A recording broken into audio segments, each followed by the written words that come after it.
السلام عليكم ورحمة الله وبركاته، كيفكم شباب؟ رجعت لكم فيديو جديد. بفيديو اليوم راح نشرح طريقة لهذا المتابع عندي، هذا الشخص إنه واحد سرق منه قريته وغير البريد الإلكتروني الخاص بهاي القرية، فما عاد فيه يوصل لهي القرية.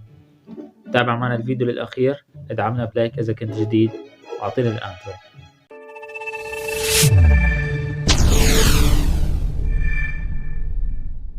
طبعا شباب، مثل هيك شغلة صارت معك فورا لازم تتوجه للمساعدة والدعم لحتى تسترجع قريتك بأقرب وقت. لازم ما يمضي شهر أقل شي، إذا مضي أكتر من شهر فنسبة الاسترجاع راح تكون ضئيلة. راح نتوجه لإعدادات اللعبة، بعدين راح نروح على المساعدة والدعم. فبعد ما رحنا على المساعدة والدعم ما راح ندخل على أي شي من هدول الخيارات الموجودين هون.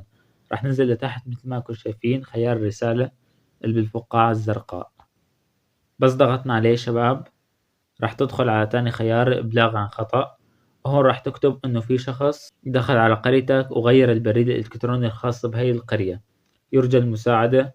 وأنت راح تكون واصليتك رسالة على الجيميل 2 أو 3 ساعات، أو إذا كترت يوم راح توصلك رد إنه ابعت لنا جيميل جديد لنربط لك القرية بهي الجيميل.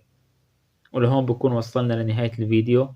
لا تنسى تدعمنا بلايك وتشترك بالقناة إذا كنت جديد، والسلام عليكم ورحمة الله وبركاته.